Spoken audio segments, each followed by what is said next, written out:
नमस्कार। सामाजिक विकास र आध्यात्मिक ज्ञान हाम्रो अभियान समाजलाई सकारात्मक बाटोमा डोर्याउन र तपाईँको आजको दिनलाई शुभ एवं माधुर्य बनाउन प्रातकालीन उषाको मधुराकसँगै सामुदायिक रेडियो सराङकोट 104.6 मेगाहर्जमा हामी उपस्थित भइसकेका छौं। पोखराको न्युरोड स्थित स्टुडियोबाट प्रत्यक्ष र www.sorangkotKhabar.com मार्फत संसारभर सुन्न सकिने बिहान 5:30 बजेको सराङकोट शुभ बिहानी खबरमा प्राविधिक मित्र सागरसँगै समाचार कक्षबाट म कमल पौडेल अथकको हार्दिक स्वागत छ। आज मिति 2080 साल साउन महिनाको 21 गते आइतबार, नेपाल सम्बत 1143, तदनुसार सन् 2023 अगस्त 6 तारिक आज पञ्चमी तिथि। अब सुनौ शुभ बिहानी खबरका प्रमुख शीर्षकहरू। बजार छेउमै खाल्डो खनेर पुर्न थालियो पोखराको फोहोर। 10 दिनदेखि महानगरको फोहोर उठ्न बन्द। पीएचडी का लागि काठमाडौँका मेयर बालेन्द्र शाहलाई काठमाडौँ विश्वविद्यालयद्वारा फेलोशिप। सर्वोच्च अदालतका न्यायाधीशको सुरक्षामा खटिएका पीएसओको पेस्तोल चोरी, 2 जना पक्राउ। बजेट अभावका कारण निर्माण व्यवसायीलाई तत्काल भुक्तानी गर्न कठिन रहेको अर्थमन्त्री डाक्टर प्रकाश शरण महतको भनाई। प्रधानमन्त्रीको भारत भ्रमण सत्ता स्वार्थमा मात्रै केन्द्रित रहेको भन्दै ओली आक्रोशित, भ्रमणमा धेरै कमजोरीहरू भएको टिप्पणी। उत्तराखण्डमा बेपत्ता नेपालीको खोजी गर्न भारतलाई परराष्ट्र मन्त्रीको आग्रह। माओवादी केन्द्रीय समिति बैठकमा बाबुराम र विप्लवसँग पार्टी एकता गर्ने विषय ओझेलमा, एउटै वामपन्थी दल बनाउने उद्देश्य। मन्त्री सुनिता यादवले अनियमितता गरेको आशंकामा अख्तियारद्वारा छानबिन सुरु। संगठन सुदृढीकरण अभियानमा सहभागी हुन तरुण दलको निर्देशन। सबै जिल्लामा प्रतिनिधि खटाउने। आँखा पाक्ने रोगबाट बच्न सरसफाई र सामाजिक दूरी कायम गर्न आग्रह। सल्यानमा विशेषज्ञ स्वास्थ्य सेवा दिँदै डाक्टर गोविन्द केसी। माग पूरा नभए 29 गतेदेखि सत्याग्रह सुरु गर्ने तयारी। रुकुम पश्चिममा एक महिला घरभित्रै मृत फेला। सिन्धुलीमा लडेर 1 जनाको ज्यान गयो। न्यूनतम पारिश्रमिक वृद्धि नगरिएपछि झापामा चिया मजदुर आन्दोलित। पाकिस्तानका पूर्व प्रधानमन्त्री खानलाई 3 वर्ष कैद सजाय। खान घरबाटै पक्राउ। र देशभर मनसुनी वायु सहित वायु चापीय प्रणालीको प्रभाव। कोशी, बागमती, लुम्बिनी, गण्डकी र सुदूरपश्चिम प्रदेशका 1-2 स्थानमा भारी वर्षाको सम्भावना। अब खबरहरू विस्तारमा। स्थानीय बासिन्दाले अवरोध गरेपछि पोखरा महानगरपालिकाले शनिबारदेखि दमकल शाखामै खाल्टो खनेर फोहोरको अस्थायी व्यवस्थापन गर्न थालेको छ। फोहोर राखिएको गाडी भरिएको र ल्यान्डफिल साइडसम्म पुग्न नपाएपछि पोखराको मुख्य बजारदेखि केही पर नयाँ बजार स्थित दमकल शाखाको खाली जग्गामै खाल्डो खनेर फोहोर पुर्न थालिएको महानगरले जनाएको छ। दमकल शाखा पोखरा महानगरपालिका कार्यालयको नजिक पर्छ र यहाँ फोहोर बोक्ने र पुराना गाडीहरू राख्ने गरिएको छ। पोखरा महानगरपालिका 32 लामे आलमा बनाइएको अस्थायी ल्यान्डफिल साइड क्षेत्रका बासिन्दा अवरोधका कारण 10 दिनदेखि महानगरको फोहोर उठ्न बन्द भएको छ। फोहोर बोकेका गाडी ल्यान्डफिल साइड पुग्न नपाएका कारण बजार क्षेत्रका सडक र चोकमा दुर्गन्ध फैलिन थालेपछि अल्पकालीन रूपमा फोहोर व्यवस्थापनको उपाय खोजिएको सरसफाई महाशाखा प्रमुख कल्पना बरालले जानकारी दिएकी छन्। स्थानीयसँगै हामी वार्ता र समन्वयमा छौँ। जबरजस्ती नगरी सहमतिबाटै फोहोर बाल्ने हाम्रो योजना छ। त्यसो गर्दा केही दिन लाग्ने भयो, बरालले भनिन्। अहिले फोहोर भरिएका गाडी भरिएको र फेरि बजारका फोहोर पनि उठाउनु पर्ने भएकाले दमकल शाखाको परिसरमै व्यवस्थापन गरिएको हो। उनका अनुसार हाल मुख्य बजार क्षेत्रका फोहोर मैला उठाइएको छ। अस्थायी ल्यान्डफिल साइडमा पुग्न सक्ने अवस्था नरहेकाले हाललाई मुख्य बजार क्षेत्रका फोहोर उठाइएको भए पनि भित्री बस्तीका फोहोर भने उठाइएको छैन। फोहोर नउठाएको भन्दै सामाजिक सञ्जालमा व्यापक विरोध हुन थालेपछि पोखरा महानगरपालिकाले मुख्य बजार क्षेत्रका सडकमा थुप्रिएका फोहोर सङ्कलन गरेका गाडी आइतबारदेखि दमकल शाखामा राख्न थालेको हो। तर ती गाडी समेत भरिन थालेपछि खाल्डो खनेर अस्थायी व्यवस्थापन गरिएको हो। पोखराको न्युरोड, नयाँ बजार, पृथ्वीचोक लगायत मुख्य बजार क्षेत्रका फोहोर उठाएर गाडीमै राख्न थालिए पनि अन्य ठाउँको फोहोर भने उठाइएको छैन। आन्दोलित स्थानीयसँग वार्ता गर्न महानगर प्रमुख धनराज आचार्य, उपप्रमुख मञ्जु देवी गुरुङ लगायतको टोली पुगेको थियो। तर स्थानीयले आफूहरूले फोहोर फाल्न नदिने अडान नछोडेपछि वार्ता बिना निष्कर्ष टुङ्गिएको हो। त्यसक्रममा स्थानीय बासिन्दाले नाराबाजी गर्दै कालो झण्डा समेत मेयरलाई देखाएका थिए। फोहोर फाल्न नदिन स्थानीय सहमत नभएपछि शुक्रबार सर्वदलीय बैठक बसेको थियो। सर्वदलीय बैठकले समेत निष्कर्ष नदिएको महानगरका प्रवक्ता मोती तिमल सिन्हाले जानकारी दिएका छन्। काठमाडौँ महानगरपालिकाका मेयर बालेन्द्र शाहले पीएचडी अध्ययनका लागि काठमाडौँ विश्वविद्यालयबाट फेलोशिप पाएका छन्। बालेनले काठमाडौँ विश्वविद्यालयको सिभिल इन्जिनियरिङ विभागबाट पीएचडी गर्न आवेदन दिएका थिए। विश्वविद्यालयले केयू रिसर्च फेलोसिपका लागि बालेनलाई छनौट गरेको हो। मेयर बालेनले फेलोसिपका लागि छनौट भएको भनी काठमाडौँ विश्वविद्यालयले पठाएको पत्र सामाजिक सञ्जाल फेसबुकमा पोस्ट गर्दै धन्यवाद दिएका छन्। बालेनले काठमाडौँ विश्वविद्यालयका एसोसिएट प्रोफेसर डाक्टर श्यामसुन्दर खड्काको मातहतमा रहेर पीएचडी गर्ने काठमाडौँ विश्वविद्यालयले जनाएको छ। सर्वोच्च अदालतका न्यायाधीशको सुरक्षामा खटिएका पीएसओको पिस्तोल चोरेको आरोपमा प्रहरीले 2 जनालाई पक्राउ गरेको छ। पक्राउ पर्नेमा सिन्धुपाल्चोक घर भएका 24 वर्षीय वासुदेव थामी र सिन्धुली घर भएका मेघबहादुर तामाङ रहेका छन्। असार 31 मा प्रहरी नायब निरीक्षक सही प्रभाकर खड्काको घरबाट पिस्तोल चोरी भएको थियो। खड्का सर्वोच्च अदालतका न्यायाधीश नहकुल सुवेदीका निजी सुरक्षा अधिकृत हुन्। बौद्ध स्थित खड्काको घरबाट पिस्तोल चोरी भएको जिल्ला प्रहरी परिसर काठमाडौँका एसपी कुमोद ढुङ्गलले बताए। बौद्ध स्थित शिव मन्दिर नजिकै लुकाएर राखेको अवस्थामा जिल्ला प्रहरी परिसर काठमाडौँको टोलीले प्रहरीले प्रयोग गर्ने पिस्तोल र 7 राउन्ड गोली बरामद गरेको छ। घटनाबारे अनुसन्धान भइरहेको एसपी ढुङ्गेलले बताएका छन्। चितवनको भरतपुर स्थित मनोकामना अस्पतालले उपचारको क्रममा एक गर्भवतीको मृत्यु भएपछि 27,50,000 रुपियाँ पीडित परिवारलाई तिरेको छ। अस्पताल प्रशासन र मृतकका आफन्तबीच शनिबार भएको वार्तापछि अस्पतालले गल्ती स्वीकार गर्दै क्षतिपूर्ति दिएको वार्ताका एक सहभागीले बताएका छन्।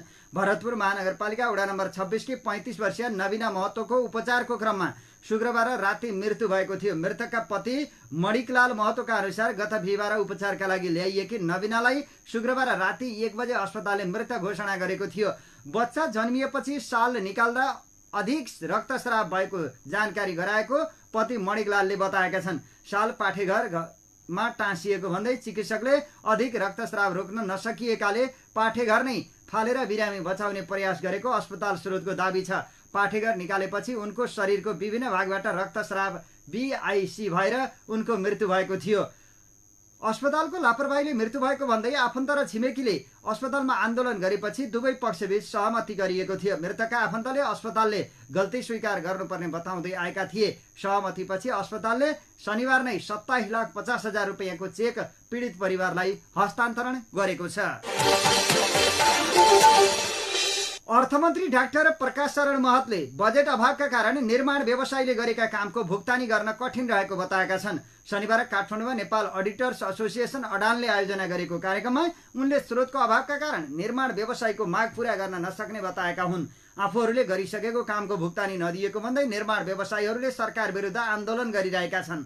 तर अर्थमन्त्री महतले विगतमा स्रोत सुनिश्चित नभइकन ठेक्का लगाइएका कारण अहिले समस्या भएको बताएका छन्। ठेक्का लाग्यो, काम थाल्यो, स्रोत छैन, त्यसैले पनि अहिले निर्माण व्यवसायीदेखि लिएर त्यहाँ समस्याहरू दायित्वहरू सिर्जना हुँदै गयो। त्यसलाई समाधान गर्ने ब्याकअप रिसोर्सेज छैन उनले भने। त्यसकारण अहिले जति पनि त्यो किसिमबाट विचार नगरी गरिएको निर्णयले ल्याइएका समस्या जम्मा भएको छ। त्यसलाई फेरि सफा गर्न समय लाग्दछ।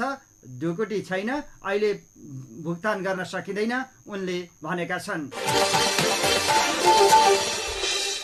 प्रमुख प्रतिपक्षी दल नेकपा एमालेका अध्यक्ष एवं पूर्व प्रधानमन्त्री केपी शर्मा ओलीले प्रधानमन्त्री पुष्पकमल दाहालको भारत भ्रमण सत्ता स्वार्थमा मात्रै केन्द्रित भएको टिप्पणी गरेका छन्। अध्यक्ष ओलीले प्रधानमन्त्री दाहालको भारत भ्रमणमा राष्ट्रिय स्वार्थ प्रधान नभई सत्ता स्वार्थ मात्रै प्रधान भएको टिप्पणी गर्दै आक्रोश पोखेका हुन्। पार्टीको परराष्ट्र मामिला विभागले हिजो काठमाडौँमा आयोजना गरेको वर्तमान अन्तर्राष्ट्रिय परिस्थिति र नेपालको परराष्ट्र नीति सम्बन्धी नेकपा एमालेको धारणा विषयक विचार गोष्ठीमा बोल्दै उनले नेपाली आवश्यकता, नेपाली हित, नेपालको न्यायोचित पक्षमा हुनुपर्ने कुराहरूमा प्रधानमन्त्री दाहालले आफ्नो भारत भ्रमणमा धेरै कमजोरीहरूको देखाएको जिकिर गरे। अध्यक्ष ओलीले इपिजी प्रतिवेदन र नेपालको भूमिबारे समेत प्रधानमन्त्री दाहालले भारतीय पक्षसँग कुनै कुरा गर्न नसकेको भन्दै आक्रोश व्यक्त गरे। उनले राष्ट्रिय हितलाई सर्वोपरि राखेर मात्रै परराष्ट्र नीति तय गर्न आफूहरू सदैव तयार रहेको र रहिरहने अडान समेत राखे। सरकारले मनपरी र बैठक ढङ्गले अगाडि बढाएको परराष्ट्र सम्बन्धमा आफ्नो पार्टीको साथ नरहने ओलीको भनाइ रहेको छ। खबरमा अब बाँकी खबरहरू। भारतको उत्तराखण्ड स्थित रुद्रप्रयाग जिल्लामा गएको पहिरोमा बेपत्ता नेपालीको खोज तथा उद्धारका लागि नेपालले भारतीय पक्षसँग आग्रह गरेको छ। शनिबार परराष्ट्र मन्त्री एनपी साउदले उत्तराखण्डका मुख्यमन्त्री पुष्कर सिंह धामीलाई टेलिफोन गरेर रुद्रप्रयाग जिल्लाको गौरी कुण्डमा बिहिबार रातिदेखि परेको वर्षासँगै खसेको पहिरोमा बेपत्ता भएका नेपालीको खोज तथा उद्धारका लागि आग्रह गरेका हुन्।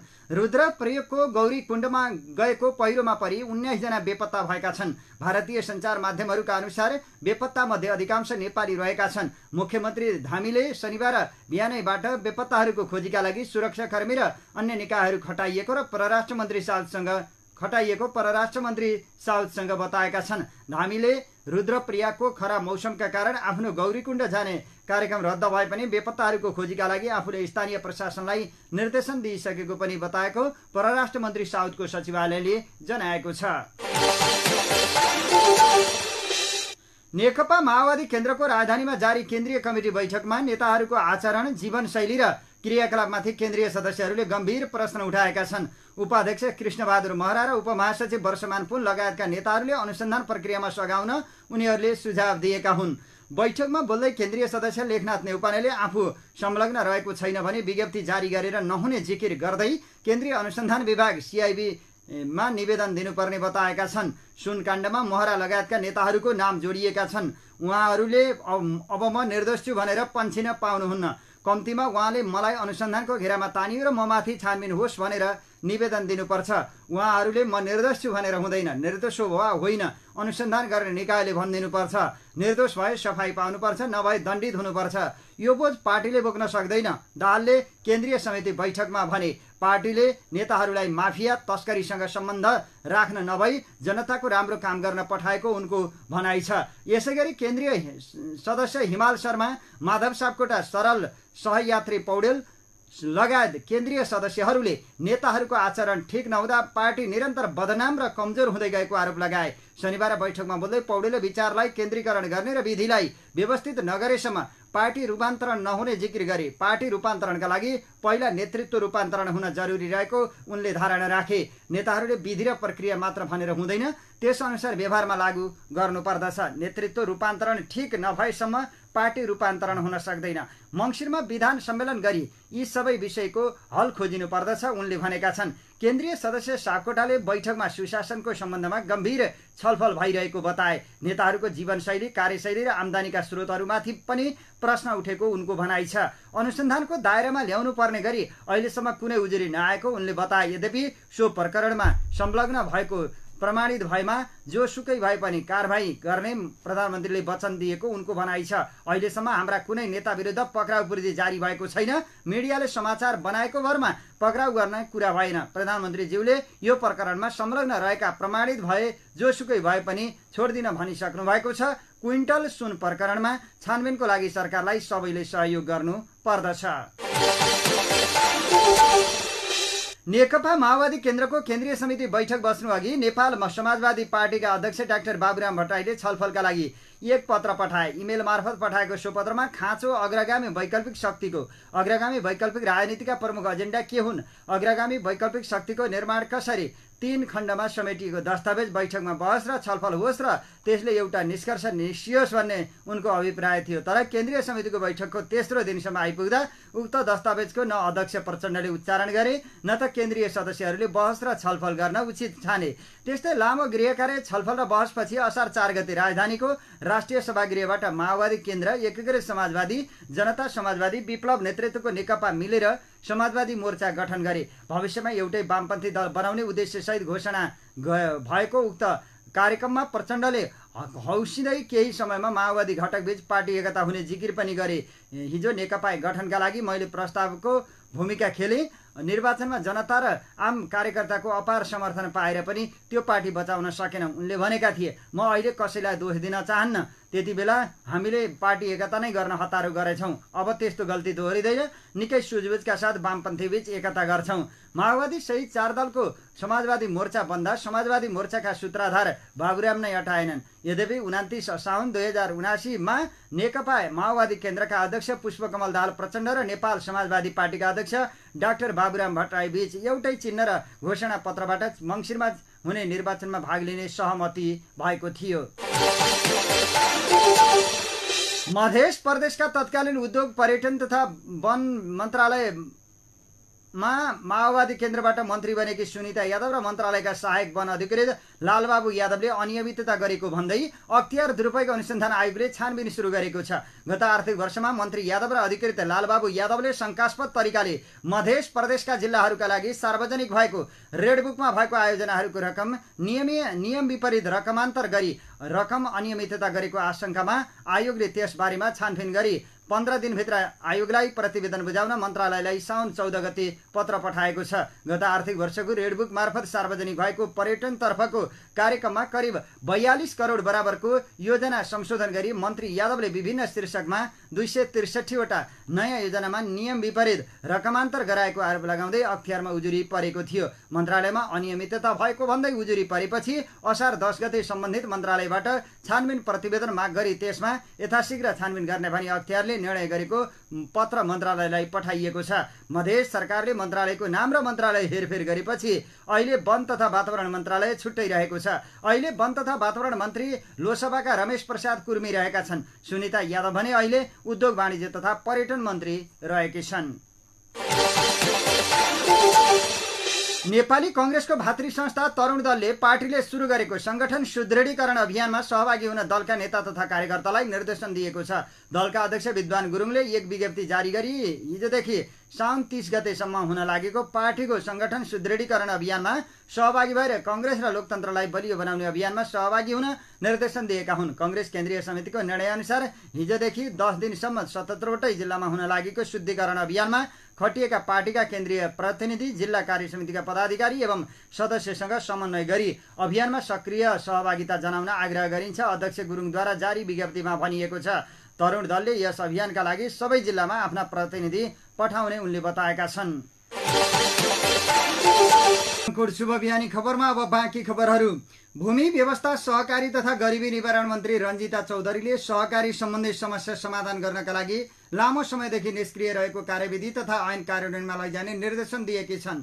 सहकारी ऐन 2074 र नियमावली 2075 मा व्यवस्था भए पनि निष्क्रिय बन्दै आएको विभिन्न ऐन तथा कार्यविधिहरू तत्काल कार्यान्वयनमा लैजान मन्त्री चौधरीले निर्देशन दिएकी हुन्। मन्त्री चौधरीको निर्देशनसँगै कर्जा सूचना केन्द्र, बचत सुरक्षण कोष, असुली न्यायाधिकरण, सहकारी समस्या समाधान सुझाव कार्यदल, उच्च स्तरीय प्राविधिक समिति, क्रेडिट युनियन एक्ट CUA लगायत कार्यविधि कार्यान्वयन हुने मन्त्रालयले जनाएको छ। कार्यान्वयनमा आउने कार्यविधिहरू मध्ये समस्यामा परेका सहकारी पीडितहरूलाई बचत सुरक्षण कोषले तत्काल राहत दिने मन्त्री चौधरीले बताएकी छन्।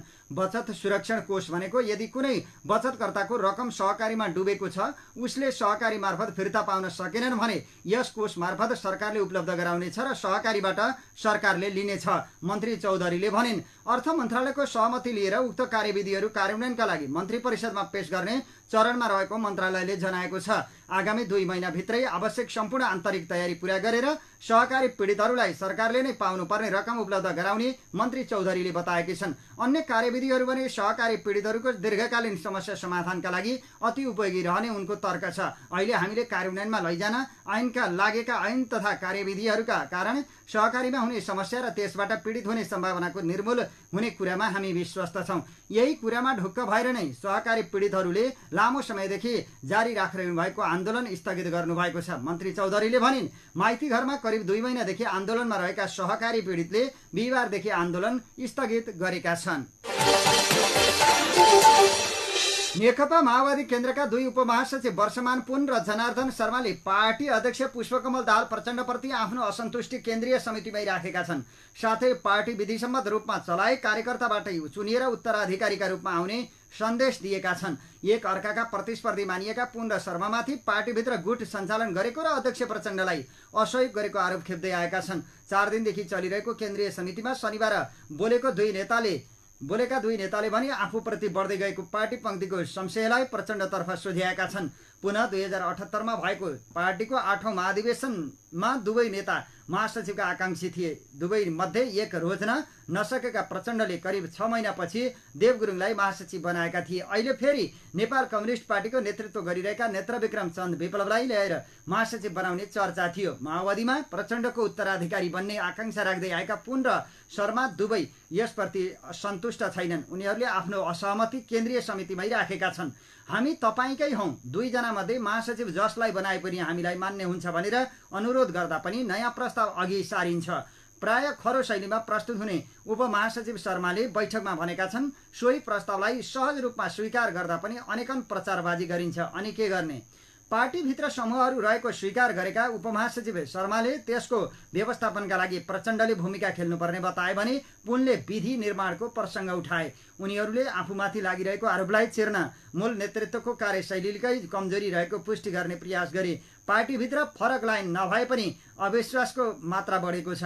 त्यसलाई हटाउन मूल नेतृत्वले मुख्य समूहबीच घनीभूत छलफल चलाउनुपर्छ, उपमहासचिव शर्माले भने। अर्का उपमहासचिव पुनले पनि पार्टीको समस्या विचार नभई विधिको भएको बताएका छन्। पार्टी निर्माणका लागि गुट उपगुट सबै अन्त्य गरेर बलियो पार्टी निर्माण गर्नुपर्ने र त्यसका लागि आफू योगदान गर्न तयार रहेको उनले बताएका छन्। उपमहासचिव शर्माले आफ्नो मातहतलाई थाँती राखेर भए पनि प्रचण्डले भने अनुसार काम गरेको तर जस नपाएको गुनासो गरे। अरुण थापाको जति माया लाए पनि जति कसम खाए पनि बोलको गीत सम्झिएका उनले हलबाट म प्रचण्डलाई प्रश्न गरे, अध्यक्ष कमरेडले भन्नु पर्यो, कुन चाहिँ अप्ठ्यारो मोडमा तपाईँले मेरो साथ र समर्थन पाउनु भएन?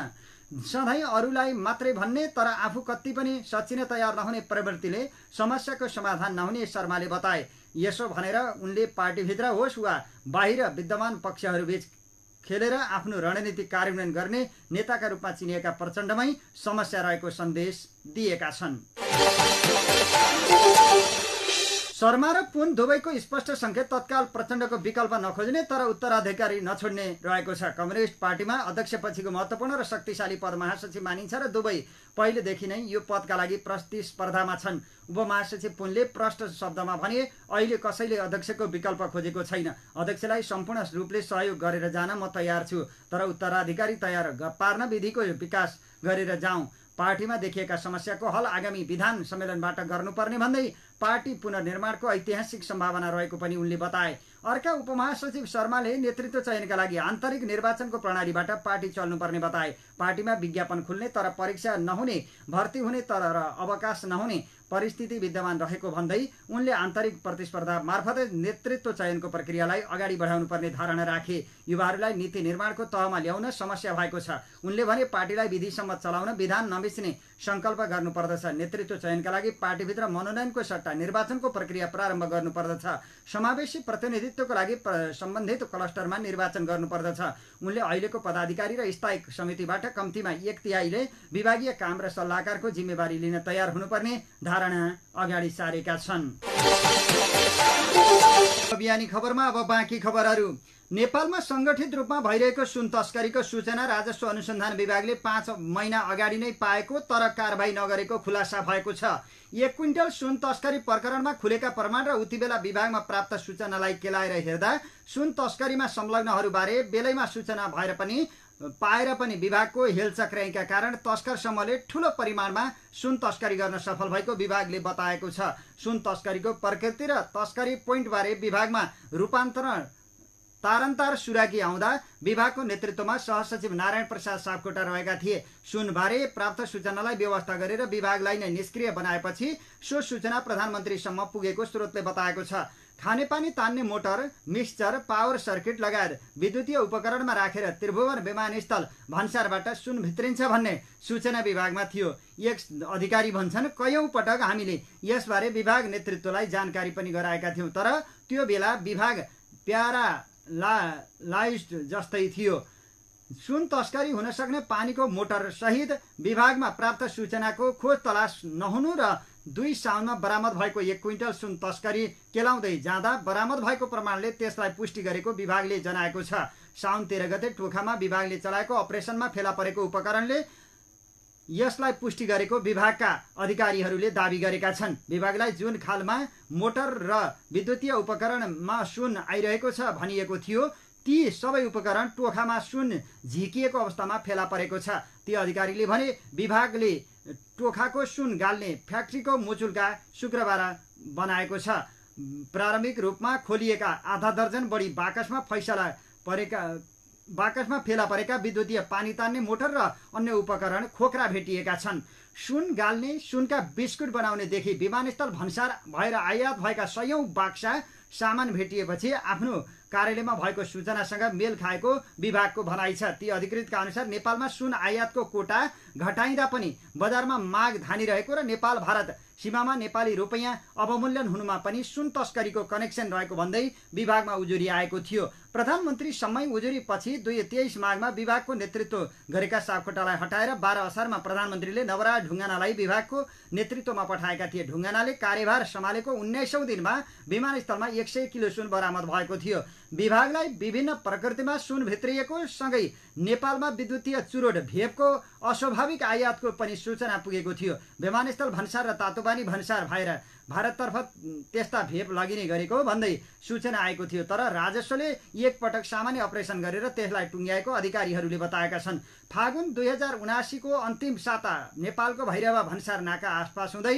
एक ट्रक विद्युतीय चुरोट भेप भारत छिरेको सूचना अर्थ मन्त्रालयमा पुगेको थियो। तातोपानी भन्सार कार्यालयबाट छुटेको भनिएको उक्त ट्रक काठमाडौँ हुँदै भैरवाबाट अवैध रूपमा भारत पसेको बताइएको छ। यो सूचना पनि राजस्व अनुसन्धानमा पुगेको थियो। तर वास्ता नगरिएको सोही सूचनासँग मेल खाने गरी विमानस्थलबाट भित्रिएको भेपमै सुन रहेको घटना वैशाख अन्तिम साता बाहिरियो। त्रिभुवन विमानस्थलले 10 पुसमा बरामद गरेको उक्त भेप लिलामी प्रक्रियामा रहेको बेला कर्मचारीले बिक्री गरेको खुलेपछि त्यसमा 9.5 किलो सुन रहेको घटना सार्वजनिक भएको थियो। भारतमा भेप प्रतिबन्धित छ।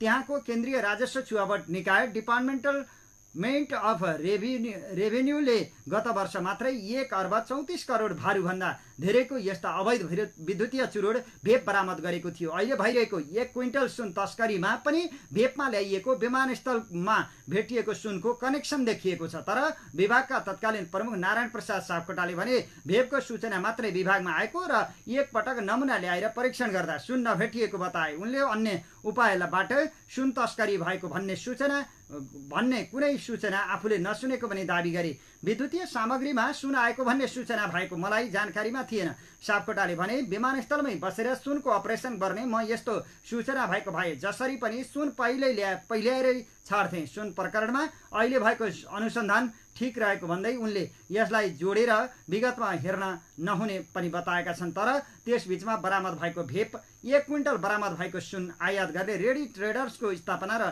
सो कम्पनीले आयात गरेको वस्तुको प्रकृतिले भनी विभागको यसअघिको भूमिकामा प्रश्न समेत उठाएको छ। चितवन सहितका जिल्लामा यति बेला आँखा पाक्ने रोग निकै बढेर गएको छ। कतिपय पालिका शिक्षण संस्था बन्द गरेर रोग नियन्त्रणमा जुटेका छन्। चिकित्सकले कोभिड-19 झैं हातको सरसफाई, सामाजिक दूरी कायम गर्न सके रोगबाट बच्न सकिने सुझाव दिएका छन्। भरतपुर आँखा अस्पतालका आँखा रोग विशेषज्ञ डाक्टर कुमेदिनी सुवेदीले आँखा पाक्ने रोग फैलिन नदिन कोभिड-19 जस्तै हातको सरसफाई र सामाजिक दूरीमा ध्यान दिनुपर्ने बताएका छन्। उनले भनिन्, हामीले कोभिडको जस्तै समयमा हात धुनुपर्छ, हातले आँखा छुनु हुँदैन, संक्रमित बिरामीबाट टाढै रहनुपर्छ। आँखा पाक्ने रोग पिङ्क आई डिजिज विशेषतः वर्षा मौसममा बढी फैलिने देखिने जनाउँदै उनले सामान्यतया भाइरसले नै यो रोग फैलाउने गरेको बताएका छन्। उनले भनिन्, एकै समयमा धेरै जनालाई हुने सरुवा रोगका रूपमा हामीले यसलाई लिएका छौँ। यो रोग एकबाट अर्कोमा नजिकको सम्पर्क क्लोज कन्ट्याक्ट भएको ठाउँमा सर्ने डाक्टर सुवेदीको भनाइ छ। गोविन्द केसी विशेषज्ञ स्वास्थ्य सेवा प्रदान गर्न सल्यान पुगेका छन्। उनले शनिबारदेखि सल्यान जिल्ला अस्पतालमा सेवा दिन सुरु गरेका छन्। 3 दिन सल्यानमा रहेर हाड जोर्नी तथा नशारोग सम्बन्धी बिरामीलाई सेवा प्रदान गर्ने उनले बताएका छन्। उनले भने, दूर दराजको ग्रामीण बस्तीका बिरामीको उपचार गर्नु मेरो धर्म हो। यो धर्म न भौगोलिक विकटताले रोक्छ न सरकारले नै। नेपालका अधिकांश जिल्लाका ग्रामीण क्षेत्रमा पुगेर नेपालीको स्वास्थ्य अवस्था बुझेका कारण गाउँघरमा रहेका बिरामीलाई थोरै भए पनि सहयोग पुगोस् भनेर गाउँ बस्तीमा पुग्दै आएको उनको भनाइ छ। स्वास्थ्य सेवा सुधारको माग गर्दै लामो समयदेखि सरकारलाई दबाब दिँदै आएका डाक्टर केसीले सरकारसँग यसअघि गरिएका सहमति सम्झौता पुरा नभए साउन 29 गतेदेखि सत्याग्रह सुरु गर्ने बताएका छन्। डाक्टर गोविन्द केसीले मेडिकल शिक्षा तथा स्वास्थ्य क्षेत्रको सुधार, सुशासन र न्याय नभएसम्म आन्दोलनलाई निरन्तरता दिइरहने बताए। जुन सरकार आए पनि समस्या समाधान गर्ने सहमति मात्र गर्ने तर सहमति कार्यान्वयन गर्नेतर्फ कुनै पहल कदमी नचालेको आरोप लगाउँदै विगतका सहमति र सम्झौता पुरा नभए 29 गतेदेखि सत्याग्रह सुरु गर्ने उनले बताएका छन्। राजनीतिक आडमा मापदण्ड नपुगेका मेडिकल कलेज खोल्न बन्द गरिनुपर्ने र चिकित्सा सुधार गर्नु सत्याग्रहको मुख्य कारण रहेको उनको भनाइ छ। रुकुम पश्चिममा एक महिला आफ्नै घरभित्र मृत फेला परेकी छन्। मुसिकोट नगरपालिका एक सल्लेकी 25 वर्षीय हस्तकली बुढाथोकी मृत फेला परेकी हुन्। उनको केही दिन अगाडि नै ज्यान गएको हुन सक्ने प्रहरीको अनुमान छ। घटनाबारे थप अनुसन्धान भइरहेको जिल्ला प्रहरी कार्यालय रुकुम पश्चिमका प्रहरी नायब प्रेक्षक डीएसपी नमराज भट्टराईले जानकारी दिएका छन्। सिन्धुलीमा लडेर एक पुरुषको ज्यान गएको छ। सिन्धुलीको कमला माई नगरपालिका वडा नम्बर 4 का फौद बहादुर सार्कीको लडेर ज्यान गएको हो। खेतको बाटो हिँड्दै गर्दा लडेर ढुङ्गामा ठोक्किँदा सार्कीको ज्यान गएको जिल्ला प्रहरी कार्यालय सिन्धुलीले जनाएको छ। प्रहरीका अनुसार मृतकको टाउकोमा चोट लागेको छ। मजदुरको न्यूनतम पारिश्रमिक नबढाइएपछि झापामा चिया मजदुरहरू आन्दोलित भएका छन्। पारिश्रमिक बढाउनु पर्ने, रोजगार सम्झौता लागू हुनुपर्ने लगायतका विभिन्न माग राख्दै उनीहरू आन्दोलनमा उत्रिएका हुन्। मजदुरहरूको आन्दोलन अहिले काँकडभिट्टामा जारी छ। जिल्लाका विभिन्न क्षेत्रबाट आएका मजदुरहरूले यति बेला काँकडभिट्टाको सडकमा नारा लगाएका छन्। न्यूनतम पारिश्रमिक वृद्धि गर, पत्ती डबली वृद्धि गर, रोजगार सम्झौता लागू गर लगायतका नारा लगाइरहेका सयौं मजदुरहरूको आन्दोलनले काँकडभिट्टा अस्तव्यस्त बनेको छ। विगत 3 वर्षदेखि मजदुरको पारिश्रमिक बढेको छैन, जसका कारण हाम्रो पारिश्रमिक बढाउनु पर्ने माग राखेर हामी आन्दोलनमा छौं। आन्दोलनमा सहभागी भूपाल सापकोटाले भने सरकारले ल्याएको सामाजिक सुरक्षा ऐन कार्यान्वयन हुनुपर्ने, रोजगार सम्झौता लागू गर्नुपर्ने लगायत हाम्रो प्रमुख माग रहेको छ। पाकिस्तानको एक अदालतले पूर्व प्रधानमन्त्री इमरान खानलाई भ्रष्टाचारको मुद्दामा 3 वर्षको जेल सजाय सुनाएको छ। इस्लामाबादमा रहेको एउटा अदालतले राज्यका उपहारहरू बिक्री गर्दा आफूलाई प्राप्त भएको आम्दानी घोषणा नगरेकोमा खानलाई दोषी प्रमाणित गरेको बीबीसी हिन्दीले जनाएको छ। अदालतले खानलाई 1 लाख रुपैयाँ जरिवाना पनि तोकेको छ। खानले भने आफूमाथिका आरोप अस्वीकार गर्दै आएका छन्।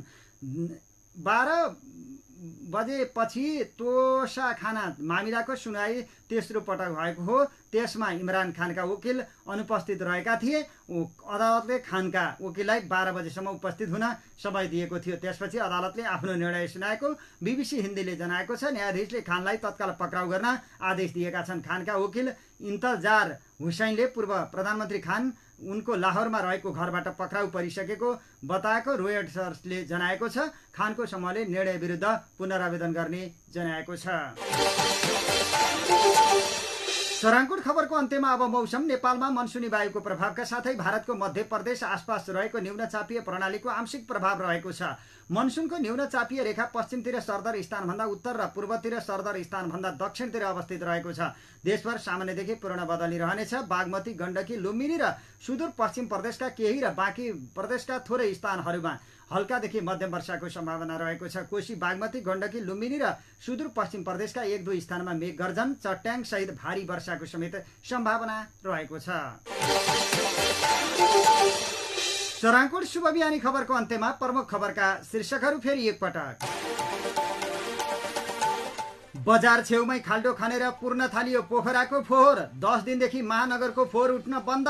पीएचडीका लागि काठमाडौँका मेयर बालेन्द्र शाहलाई काठमाडौँ विश्वविद्यालयद्वारा फेलोशिप।